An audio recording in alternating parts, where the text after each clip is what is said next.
First up is Chris Grundeman. Chris, go ahead and take it away. I will not sit down then. Yeah, welcome. Thanks everybody for being here. Day 3 of NANOG in kind of the closing session. Appreciate everyone coming into the room here. I think this is actually, I've been to a lot of NANOGs, but this is my first official hat trick or trifecta. I don't know what you want to call it. I did a panel, a full-length talk, and a lightning talk. So that's kind of cool, right? Yeah, right? There's gotta be a trophy or something. So what I'm gonna talk about right now is RIPE Atlas, which you may be familiar with it, maybe not. It is the world's largest active internet measurement network, and it is free, just like the slide says. So the reason I'm talking about this is a couple of things. One, I just got an email from the RIPE Atlas team. It's now been a few weeks ago, maybe actually even a couple months ago at this point, celebrating the 12th anniversary of my probe. So I have a RIPE Atlas probe that's been online for 12 years with 89-point-something% uptime, which is pretty cool. And for the 12th anniversary of my probe, I got 10 million credits gifted to me on top of all the millions of credits that's already racked up over those 12 years, which is pretty cool. And it reminded me that I had this thing plugged in my closet connected to a router. And so I wrote an article about it. And then Les reached out and said, hey, this might make a really good lightning talk. And I agreed. So we're going to talk a little bit about what RIPE Atlas is and why you might be interested in it yourself. So it is, as I've said, kind of a global distributed internet measurement platform.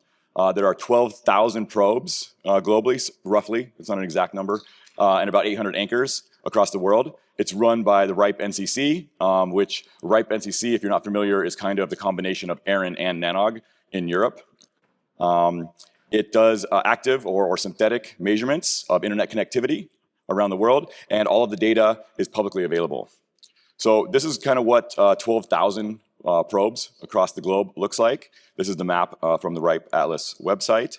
And so those are all little probes you can do measurements on, which is kind of cool. So why you should care? So one reason is the testing that it's doing, right? So there's both built-in or automatic tests. So all the probes are running continuously.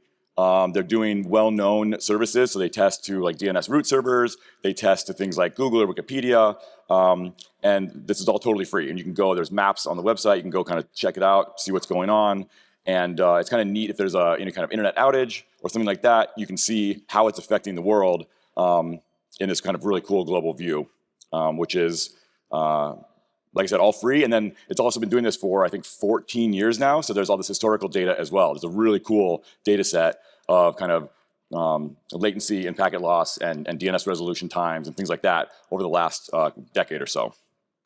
Also, on top of the totally like public and free tests, there are user-defined or custom tests you can run. So you can schedule your own measurements. You can actually use these probes to do your own measurements. You can choose which probes you want to do, what frequency you want to do, what targets. This is where you spend the credits that you get from hosting a probe. And then you can attack this from your own personal perspective of what kind of troubleshooting or monitoring you need to be doing. Some of the tests you can do, so your basic ping tests, right? And we all know kind of what you can get information-wise from that. There's traceroute, DNS, you can look at DNSSEC validation as well as resolution times. You can do certificate validation for SSL and TLS. You can look at the NTP time servers, and then there is some basic connectivity with HTTP and HTTPS. Those tests only run from the anchors. So here are a couple of the kind of map global views that you can find on RIPE Atlas's website right now. On the left-hand side there, you can see the root name server instances. And as it says, right, this shows for each probe which root DNS server instance the probe ends up querying. So when they ask a particular root server, so it's kind of the gravitational radius, they call it, for the DNS server instances, which is kind of neat to look at and see how that changes over time. And then on the right-hand side there is round trip time, just ping test basically, to well-known destinations. And like I said, I think there's 3 in there that are kind of just built in. Wikipedia is one of them, Google's one of them. I forget what the third one is right now. But you can kind of look at that and see what the round trip times are for different parts of the world. So you can really kind of look at here, you can see where the bright green is, right, is just basically better connectivity or perhaps more data centers because those services are probably being served locally through some kind of CDN. Beyond that, there's some use cases that RIPE themselves publish. So domain monitoring, right, you can monitor your own domain, DNS health, using the RIPE Atlas credits.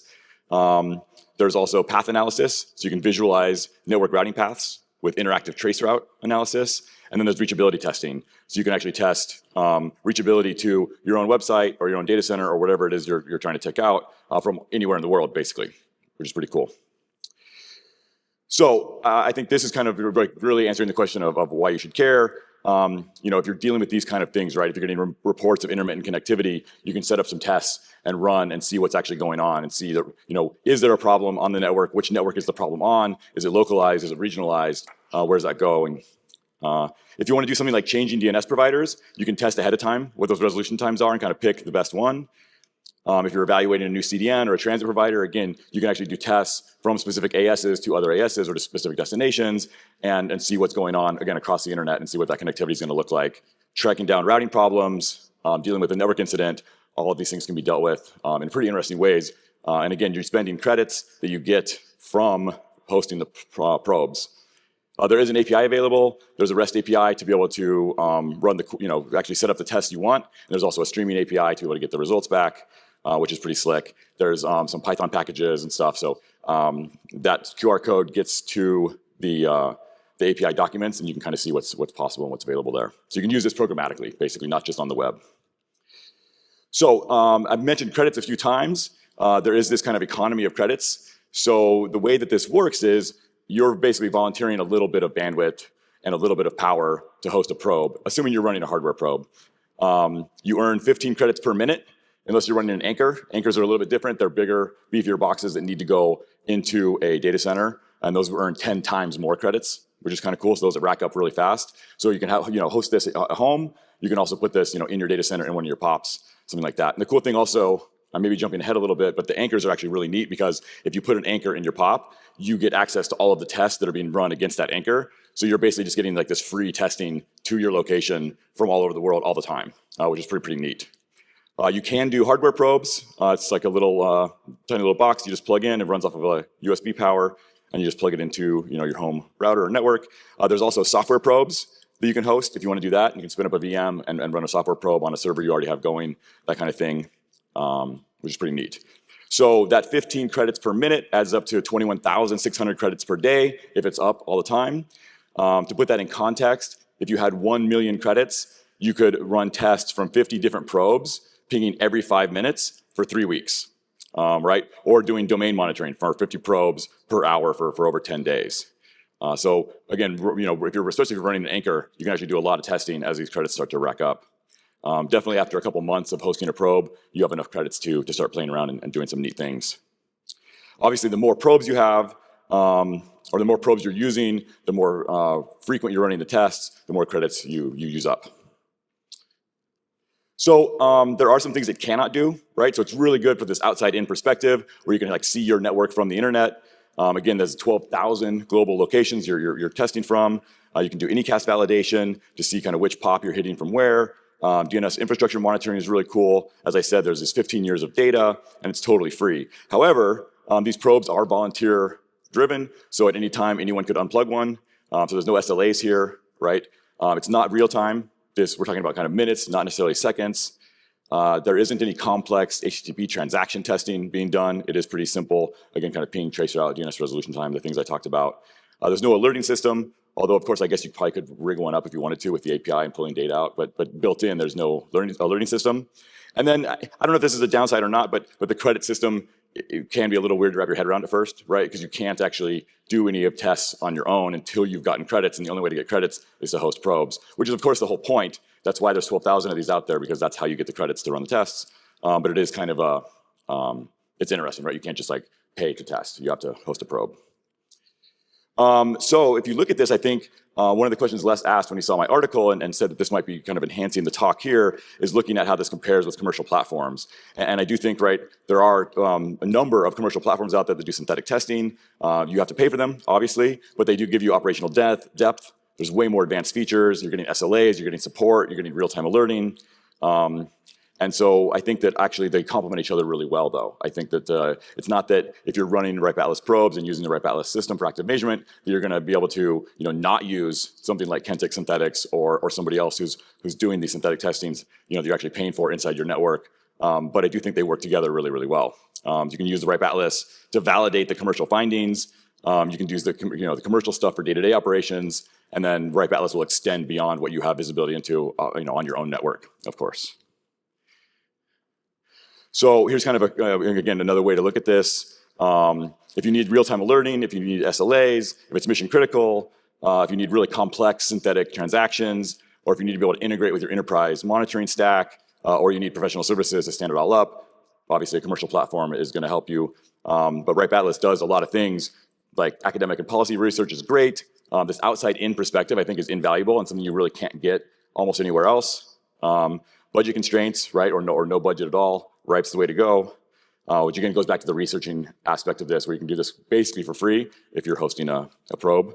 If you want to validate infrastructure changes, and if you need that global reach, I think that's where the Ripe Atlas really shines.